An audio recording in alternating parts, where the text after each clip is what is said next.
Na Band FM, quem ama não esquece.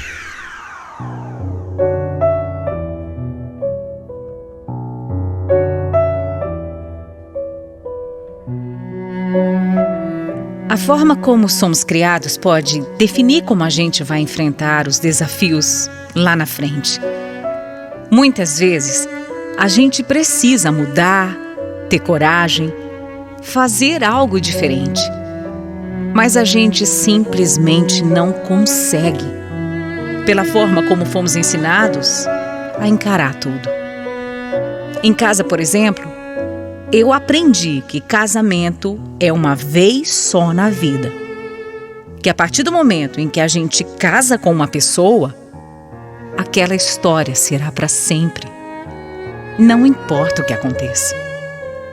E foi por isso que eu aguentei a minha história por muito mais tempo do que eu deveria. Quando eu era mais nova, eu me mudei para uma comunidade com os meus pais. Eles nunca foram muito liberais e não me deixavam sair de casa. Eu era praticamente uma prisioneira que só saía para trabalhar. Mas eu acabei conhecendo a Fernando, que era meu vizinho. A gente se aproximou muito e não sei como, mas ele conseguiu a confiança dos meus pais, que passaram a me deixar sair desde que fosse com ele. O Fernando, além de meu namorado, acabou se tornando uma espécie de salvador. Em casa a situação era bem ruim. Minha mãe sempre brigou comigo por tudo. E um dia ela brigou de uma forma meio exagerada. Eu, sinceramente, nem lembro o porquê. Só sei que uma hora ela me mandou sair de casa. O Fernando viu tudo acontecer e veio correndo me acalmar. Ai, só ele, para me fazer esquecer das coisas que aconteciam dentro da minha própria casa, só ele. Eu nem sei como ele conseguia ser aquela pessoa tão maravilhosa, mesmo tendo uma história de vida como a que ele tinha. O Fernando era adotado. E a mãe adotiva tinha falecido muito cedo. Ele então foi criado pelo pai alcoólatra e teve que parar de estudar muito cedo para poder trabalhar. Ele era catador de papelão e juntava o lixo, trocava por dinheiro. Ele morava lá do lado de casa, num barraco de madeira, imagina. O Fernando nunca foi criado direito, mas mesmo assim ele se tornou uma pessoa muito carinhosa. Eu preciso sair daqui. Eu preciso muito sair desse barraco. Morar numa casa, sabe? Uma casa de verdade. Eu preciso ajeitar minha vida, eu quero começar isso logo. Eu preciso muito pensar num futuro melhor. Fê, você tem que fazer isso mesmo. Eu te apoio, viu? Eu quero te ajudar também. A gente vai economizando, vamos aos poucos construindo uma casa pra você. O que você acha? Imagina, nunca. Eu não posso aceitar o seu dinheiro. De jeito nenhum, pelo amor de Deus. Eu vou me virar, eu me viro, eu vou dar um jeito.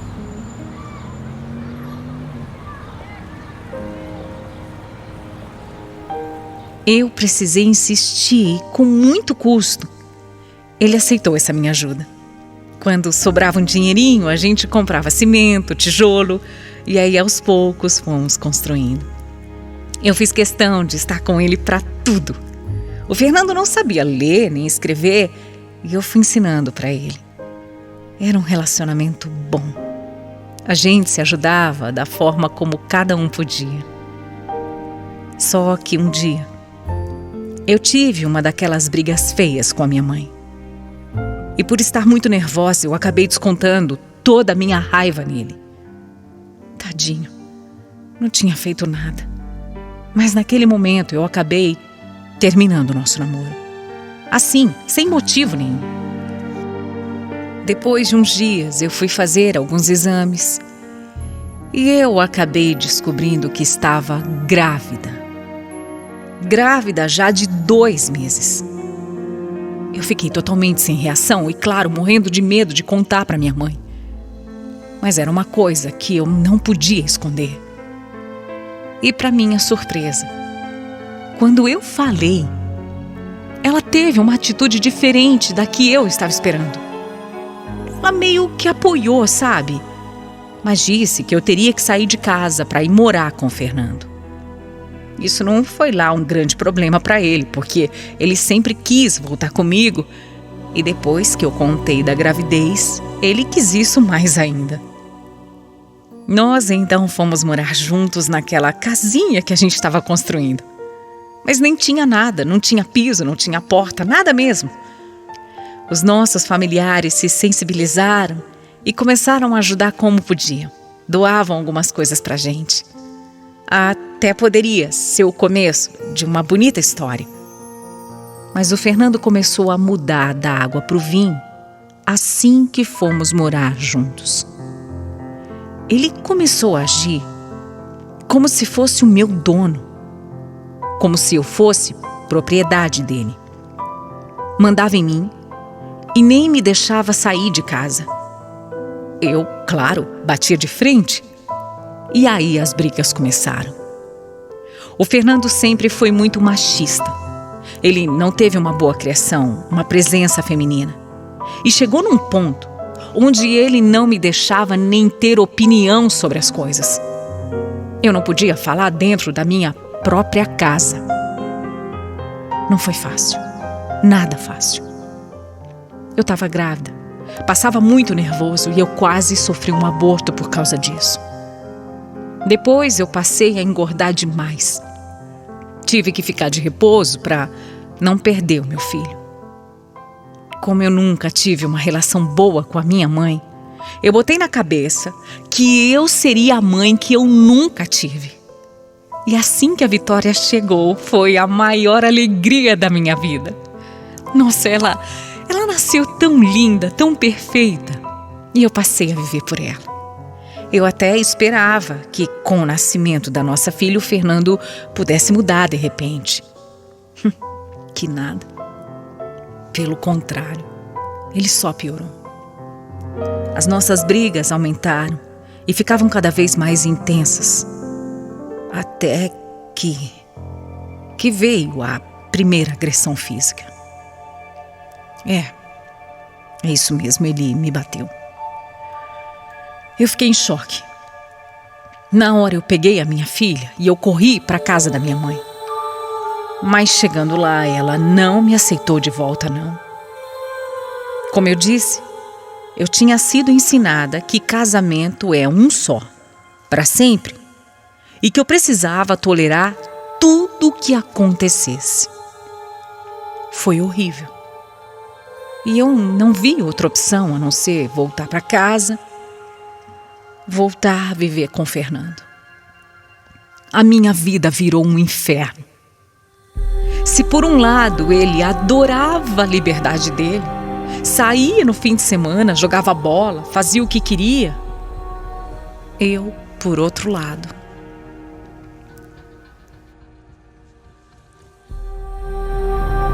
Eu já falei pra você e eu não vou repetir.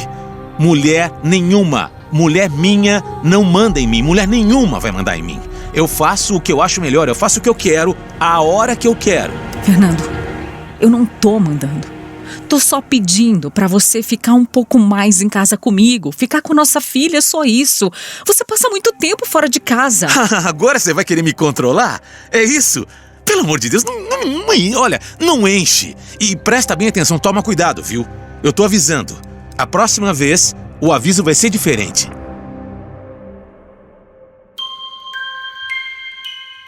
Olha, eu nem sei explicar o que eu vivia. Depois da primeira agressão, só foi ficando pior. As agressões foram ficando mais constantes, mais pesadas. Teve uma vez que eu fui até parar no hospital de tanto que ele me bateu. Era tudo um pesadelo. E eu me sentia presa. Não sabia para onde ir, eu não tinha dinheiro, não trabalhava e ainda tinha um bebê. Como é que eu ia sair sem rumo por aí? Nem minha mãe queria me ajudar. Aliás, o conselho que ela me dava era para aguentar, abaixar a cabeça, aceitar o que o meu marido falava e fazia. e para eu não ficar enfrentando ou contestando as coisas que ele impunha para mim. Sabe que muitas vezes eu me sentia culpada por ele me tratar assim. Parecia que eu causava tudo isso de alguma forma, sabe? Então eu fui mesmo me calando. Eu fui aceitando. E preferi fazer de tudo para que ele não batesse mais em mim, só isso. Até aceitei me casar de papel passado porque ele queria. E olha que ele até ficou mais tranquilo com isso, mas não que concordasse com tudo aquilo. Mas eu me sentia impotente, sabe? Depois de uns anos, eu engravidei de novo. O nosso casamento até estava um pouco melhor. Ele queria muito um outro filho e quando veio o positivo foi uma festa só. Todo mundo ficou feliz com a chegada do Emanuel. Quando meu filho fez 1 ano, o Fernando me deixou trabalhar e eu arrumei um emprego. A minha mãe ajudava cuidando das crianças e isso me dava uma certa liberdade, porque pelo menos eu saía um pouco de casa. Eu já não era mais 100% prisioneira. Só que de repente, a minha mãe ficou muito doente. Mas teimosa como era, não procurou um médico. Depois de um tempo sofrendo muito, ela não teve mais como negar ajuda e aí já era tarde demais. Quando chegamos no hospital, ela foi diagnosticada com linfoma e em apenas 15 dias, a minha mãe faleceu. Foi tudo muito rápido. Meu pai, logo em seguida, também teve 3 AVCs e ficou muito, muito debilitado. Tudo de ruim estava acontecendo de uma vez só. E foi aí que a minha vida e o meu casamento desandaram de vez. Eu tinha que ajudar o meu pai, dar banho, visitar no hospital. E o Fernando passou a não aceitar isso. Ele tinha coragem de dizer que eu estava saindo para trair ele. Ele voltou a me bater. E aquele pesadelo todo recomeçou. Ele chegou a pedir demissão do emprego só para ficar me vigiando, me escoltando. Para onde quer que eu fosse, ele estava lá. Eu não podia sair sem ele. E era ele quem me levava para o trabalho, para o hospital. E quando chegava em casa, ele me trancava. Eu não podia receber a visita nem da minha irmã. De fim de semana, quando ele saía, ele escondia meu celular para eu não falar com ninguém. Nossa, eu estava tão desgastada que não tinha força nem para discutir com ele. Eu entrei numa depressão profunda, tão profunda. A comida passou a ser o meu refúgio e eu engordei demais. O Fernando me falava que era bom eu estar daquele tamanho, porque assim eu não ia conseguir trair ele com ninguém. Olha, a única coisa que ainda me dava alegria eram os meus filhos. No final do ano, a empresa em que eu trabalhava fez uma confraternização, mas bem pequenininha. Eu fui. Mas quando eu cheguei em casa, eu tive o pior dia da minha vida. O Fernando me jogou para dentro do quarto, me trancou e passou a me bater demais. Ele me espancava. Eu fico, sabe, até arrepiada só de lembrar. Ele até tentou abusar de mim, tentou me forçar, mesmo eu dizendo não, mesmo dizendo para ele parar. Foi um momento muito violento. E eu nunca na minha vida me senti tão indefesa. O Emanuel acordou com o meu choro, viu aquela cena e começou a gritar. E foi só assim que o Fernando me largou. Eu fui correndo para abraçar o meu filho, para tentar acalmá-lo. Eu até tentei passar a noite no quarto dos meus filhos, mas o Fernando não deixou. E eu fui obrigada a dormir a noite inteira do lado dele. Quer dizer, nem dormi, eu dormia. só sabia chorar. Na manhã seguinte, ele saiu para jogar futebol numa boa, como se nada tivesse acontecido, nada. Na hora, a Vitória veio me pedir para a gente ir embora daquela casa. A minha filha, de apenas 11 anos, foi a primeira pessoa que me falou para largar aquela vida.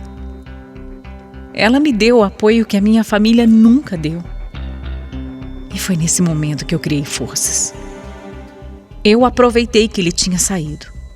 Peguei o 13º que eu tinha acabado de receber e fui atrás de uma casinha para alugar. Graças a Deus, eu encontrei um cantinho que eu pudesse pagar. Voltando para casa para buscar as minhas coisas, eu acabei encontrando Fernando na rua. O que você está fazendo aqui? Como é que você saiu de casa? Quem deixou? Fernando, eu quero te falar uma coisa. Eu vou sair de casa. Eu vou pegar as crianças e eu vou me mudar. Ah, vai? Pra onde? Ninguém vai te querer não, viu? Olha pra você. Você é gorda, você tem 2 filhos, você vai ficar sozinha. Quem é que vai sustentar você e seus filhos? Pelo amor de Deus.